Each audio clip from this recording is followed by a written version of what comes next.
What's up everyone, this is White Pointer bringing you a video version of one of my top 10 lists published on Game FAQs. This one is the top 10 facts you may not know about the SNES. If you prefer to read this list rather than watch it, the link to the written version is in the description.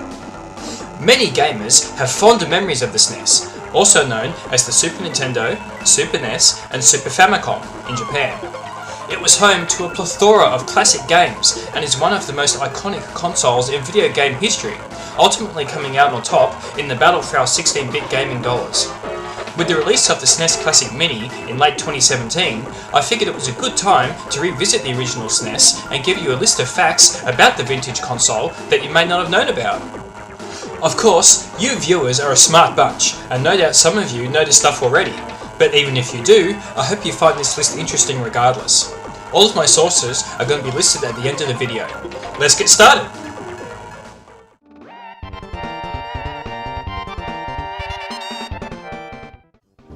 Even if you grew up with the North American design of the system, I think if you looked at it objectively now, you'd probably agree that it looked unappealing. Some might call it ugly. The Japanese and PAL versions were rounded and streamlined, with a dark grey and white colour scheme and a colourful logo. The controllers matched the colours of the console, with red, blue, green and yellow face buttons. The North American version was mostly a dull light grey coloured brick shape with purple switches, and the controllers, for the most part, also matched that colour scheme, with 2 light purple and 2 dark purple face buttons. The North American controller's X and Y buttons were also concave, rather than convex.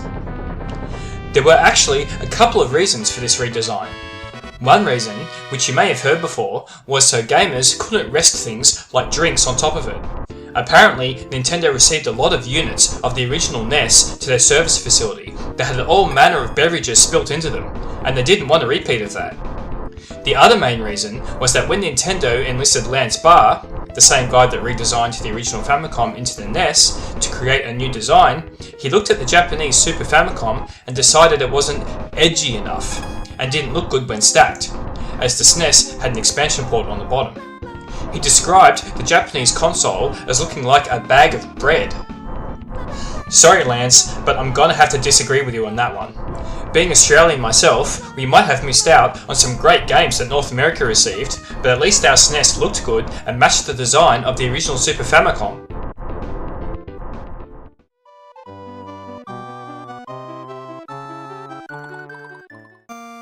In this day and age, we are used to having a decent selection of games available when a new console launches.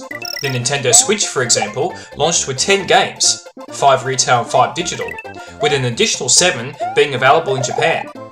Even the Wii U had more than 24 games available at launch, if you can believe that.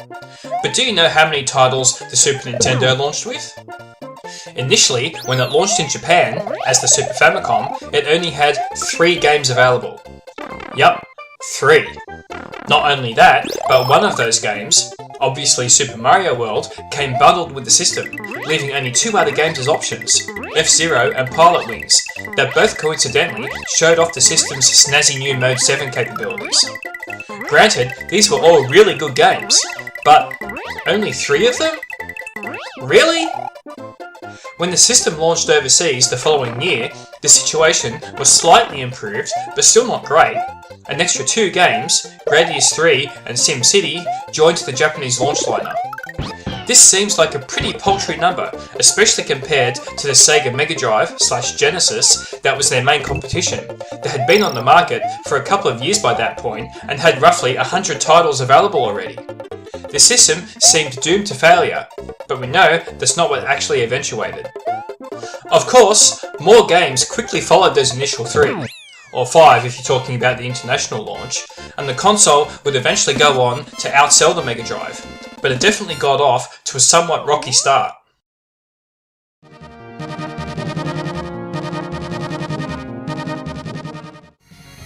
This next entry is even more remarkable when you consider the facts presented in the number 9 entry just a few moments ago. When the Super Famicom launched in Japan, it was a massive deal. The console received almost 1.5 million pre-orders, and tens of thousands of eager fans lined up in front of stores on the night prior to the launch. The problem was, the system launched on a Wednesday, and as some reports say, these crowds also included many parents and professionals who called in sick to work so they could line up to make sure they didn't miss out. Many of Tokyo's commuters were impeded by the crowds, and the pushing and shoving got particularly intense when word started to spread that Nintendo had apparently only shipped 300,000 units. Some sources described this as a frenzy and near riots. The console, unsurprisingly, sold out within 2 hours. Such was the chaos the launch of the Super Famicom caused, it forced the Japanese government to step in. They mandated that all new video game consoles were to launch on weekends from that point forward. Obviously, this rule isn't really observed anymore these days. The Nintendo Switch launched on a Friday, for example, but it's still an interesting little tidbit of video game history.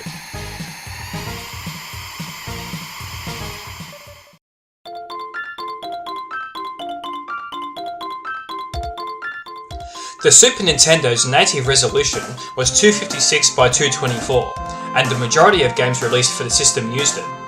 When you compare that to the Mega Drive's native resolution of 320 by 224, it seems like Sega had the win in this category. Don't be so quick to jump to that conclusion though, as Nintendo's console in fact had a higher resolution mode, making it capable of outputting resolutions as high as 512 by 448. Only a handful of games actually made use of this high-res mode, however, and most of the time it was used on game areas like menu screens. This is exactly what Secret of Mana used it for, as did its Japanese exclusive sequel, Seiken Densetsu 3, and a few other lesser-known games, such as Power Drive, Ranma Half Hard Battle, and Smash Tennis. The only game that truly used the high-resolution mode for actual gameplay was the rather bland isometric racer RPM Racing. That was the predecessor to the much better received and more well-known Rock and Roll Racing. Though just for clarification, Rock and Roll Racing did not use the high-resolution mode, only RPM Racing did.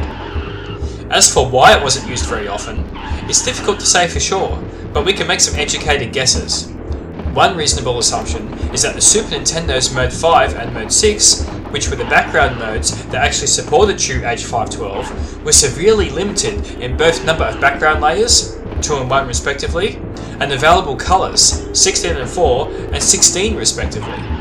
It's also possible the higher resolutions taxed the system more and would have made games run very sluggish. RPM Racing certainly seemed to be hampered in both of these areas. Regardless of what resolution was used though, the SNES still maintained the same or very similar aspect ratio, meaning the screen was cropped on either side in comparison to the Mega Drive, so that was still an advantage that Sega maintained.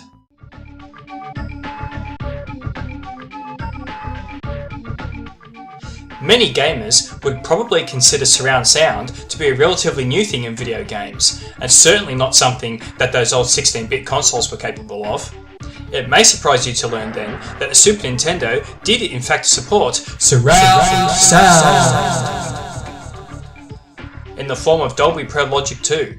Not only that, but unlike other tech, such as the high resolution mode mentioned earlier, this was actually used in a reasonable number of games. The first game that claims to take advantage of Dolby Pro Logic 2 on the SNES was Jurassic Park, as it proudly displayed the Dolby Surround logo on the box, as well as on the opening title sequence. This was followed a month later by Super Turrican. I'm not sure exactly how many gamers actually had a surround sound setup to take advantage of the feature in 1993, but the option was there, and it's pretty remarkable that it was even possible in the first place.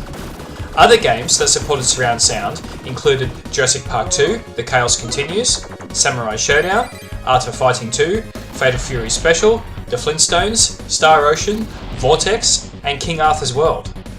Not every game that supported surround sound actually displayed Dolby's logo though. While we were on the subject of the Super Nintendo's sound capabilities, it's pretty well known how advanced the sound chip was at the time and how it was capable of pretty amazing stuff, including surround sound.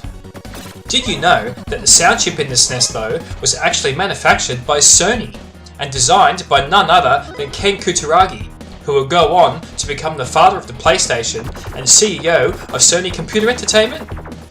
Mind blown.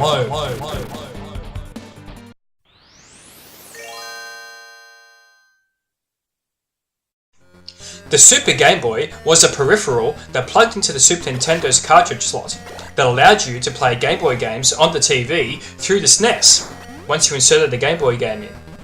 Some games, such as Metroid 2 Return of Samus, could even detect when they were running on a Super Game Boy and could display the game in a limited colour palette, while other games display customised borders around the game screen.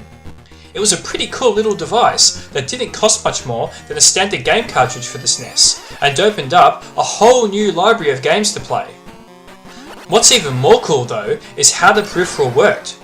The Super Game Boy was not simply a Game Boy emulator that used the Super Nintendo to run, because the Super Nintendo was not actually powerful enough to emulate a Game Boy properly.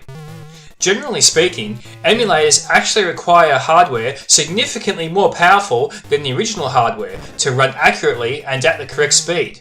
And even though the Super Nintendo was a much more powerful machine than the humble Game Boy, it still didn't have quite enough grunt to do the job. So, the Super Game Boy actually contained exactly the same internals of an actual Game Boy. It was more or less a Game Boy, without a screen, buttons, or battery compartment. Looking back on it, it's pretty amazing really how Nintendo managed to make this device interface with the SNES in the way it did. By replicating the Game Boy's hardware and using some software wizardry, you could play Game Boy games on your TV through your SNES.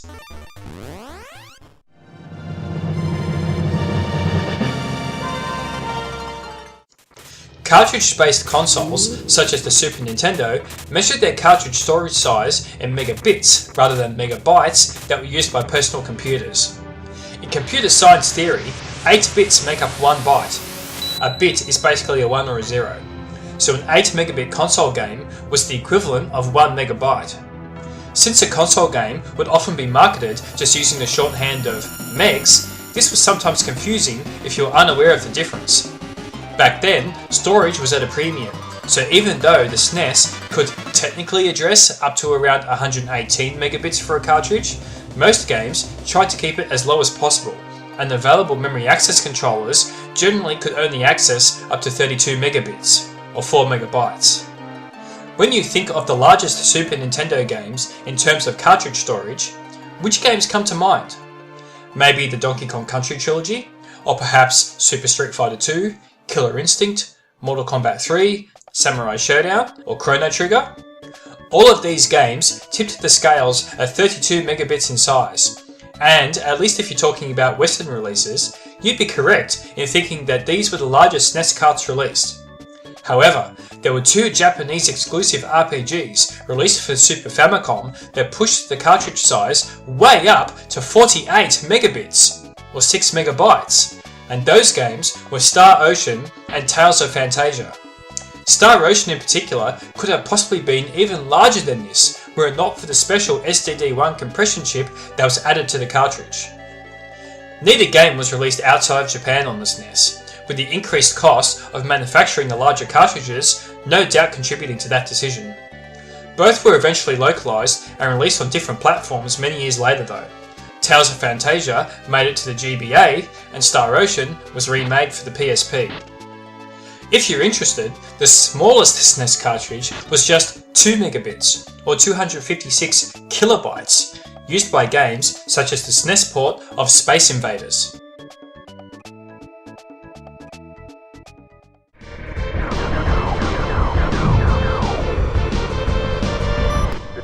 One aspect of Sega's Mega Drive where it had an apparent leg up on the Super Nintendo was the clock speed of its CPU.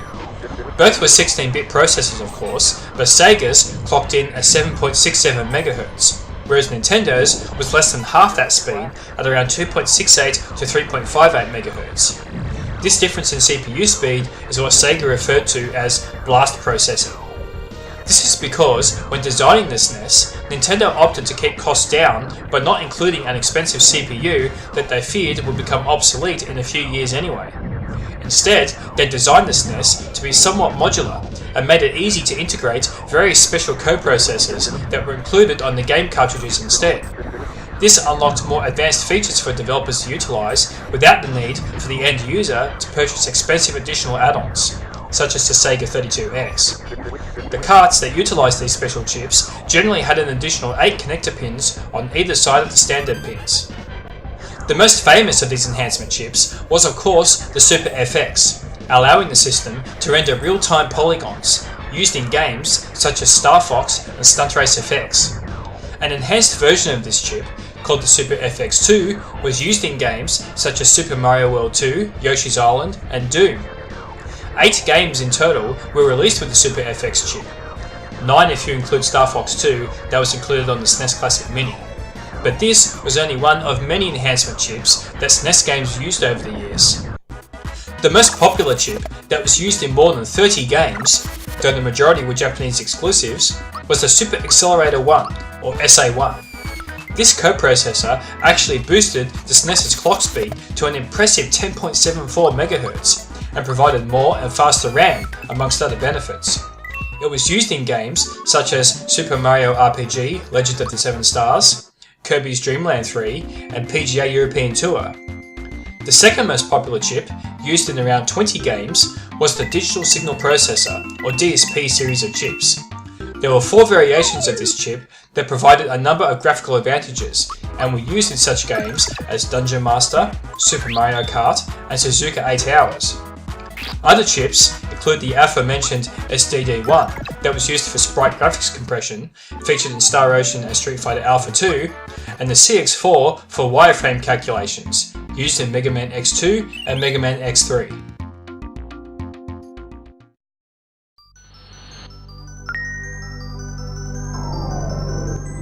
In 1995, Nintendo and Japanese satellite radio station Sega collaborated to create and launch the Satellaview.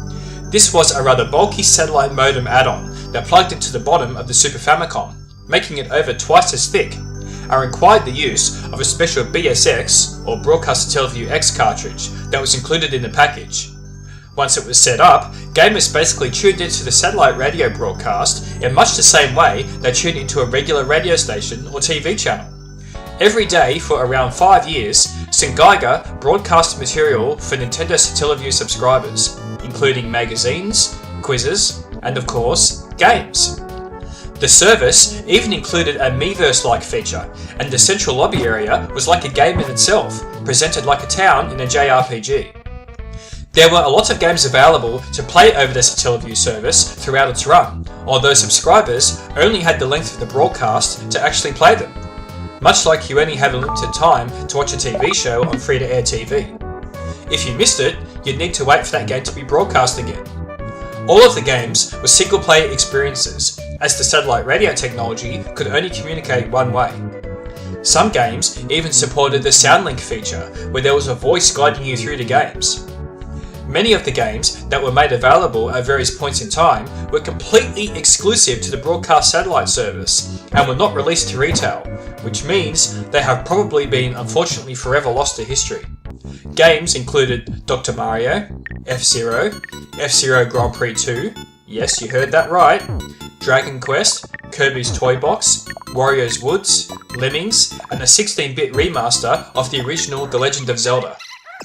Nintendo's collaboration with Sega turned sour in 1999, which saw Nintendo break its partnership with the station and end its support for the Satellaview. Sega, however, continued to broadcast to the Satellaview service for about another year before shutting it down permanently in 2000. The service was only ever available in Japan and never made it to any overseas markets.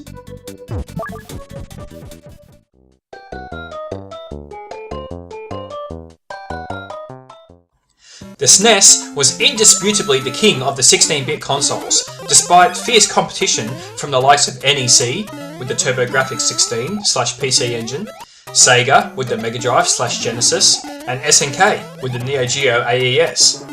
However, it was in fact the last of the major 16-bit consoles to hit the market. The TurboGrafx-16 released in 1987, the Mega Drive released in 1989, and the Neo Geo AES hit shelves in early 1990, whereas the SNES didn't launch until 1991, or late 1990 in Japan.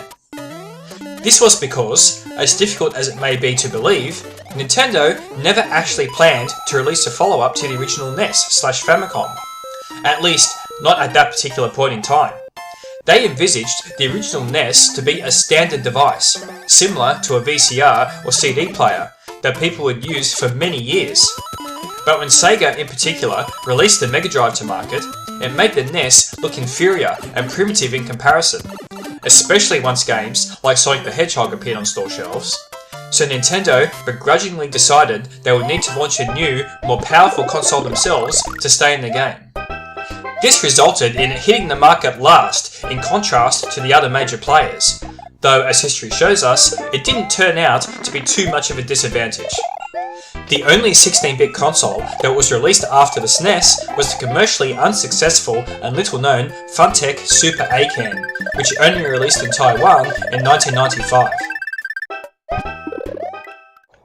So there you have it, the top 10 facts you may not know about the SNES. Hopefully you learned something from this list, but of course, as I said in my introduction, maybe you did know these facts already. So if you did, I hope you were at least entertained. I can only put 10 items on this list, so if I've missed a little known fact about the SNES that you think I should have included in the list, please let me know. Drop me some comments below and give me a thumbs up if you liked the video. Thanks for watching!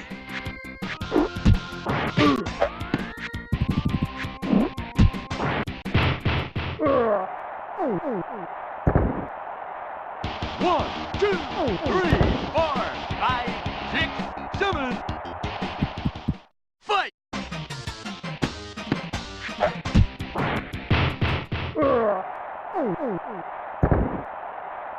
One, two, three, 4, 5.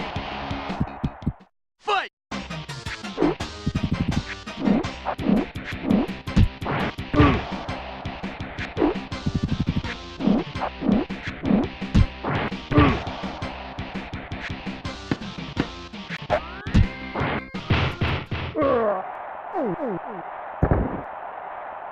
Knockout! Pizza cake!